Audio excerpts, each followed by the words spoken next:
I shall draw Mr. Tickle, Monsieur Chatouille, because he was the first character my father ever created. My father died, sadly, very young. He was only 53 years old, and I'd never imagined I would be involved with the Mr. Men. But when he died, I helped my mother run the company to start with. But then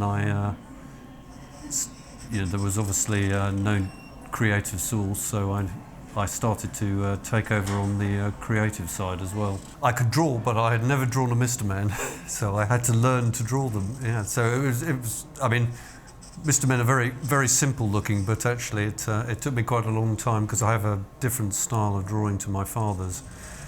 So it took me quite a long time to feel like I was getting them right, and it took me a very long time before I felt that I could actually write books and create new characters.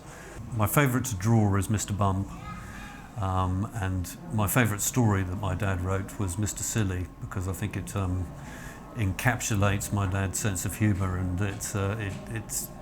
it just sums my dad up to a T. So that's probably my favourite story. Yeah. And each Mr. Man is a personification of a human emotion or human characteristic. So it's a point of finding something, some human emotion that one we haven't done already, and two that I can actually think of a good story for. But the key point is to find a character that has a good story to tell around it. So that's really what decides things at the end of the day.